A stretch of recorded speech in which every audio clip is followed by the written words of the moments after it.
ശക്തമായ മഴയുണ്ടല്ലേ? എപ്പോഴാണ് മഴ തുടങ്ങിയത് ആലപ്പുഴയിൽ?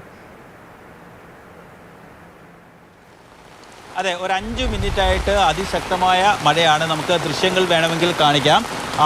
അതിശക്തമായ മഴ പെയ്തുകൊണ്ടിരിക്കുകയാണ്. തുള്ളിക്ക് ഒരു കുടം എന്നുള്ള രീതിയിലാണ് മഴ പെയ്തുകൊണ്ടിരിക്കുന്നത്. പൊതുവെ ആലപ്പുഴയിൽ ഇതാണ് ഇപ്പോഴത്തെ മഴയുടെ ഒരു സ്റ്റൈൽ. അതായത് പെട്ടെന്ന് വന്ന് അതിശക്തമായ മഴ പെയ്ത് തോർന്നങ്ങ് പോകും. നിലവിൽ വെള്ളപ്പൊക്കമില്ല, പക്ഷേ പലയിടങ്ങളിലും വെള്ളക്കെട്ടുണ്ട്. കഴിഞ്ഞ ദിവസം നമ്മൾ റിപ്പോർട്ട് ചെയ്തതാണ്. ദേശീയപാതയുടെ നിർമ്മാണത്തിൻ്റെ ഭാഗമായി പലയിടത്തും റോഡ് ഉയർത്തിയൊക്കെ വെച്ചതുകൊണ്ട് പലയിടങ്ങളിലും സ്വാഭാവികമായിട്ടുള്ള നീരൊഴുക്കുകൾ തടസ്സപ്പെട്ടിട്ടുണ്ട്. അങ്ങനെ നീരൊഴുക്കുകൾ തടസ്സപ്പെട്ട സ്ഥലങ്ങളിൽ പെയ്ത്ത് വെള്ളം കെട്ടി വെള്ളക്കെട്ടുണ്ടാകുന്നുണ്ട്.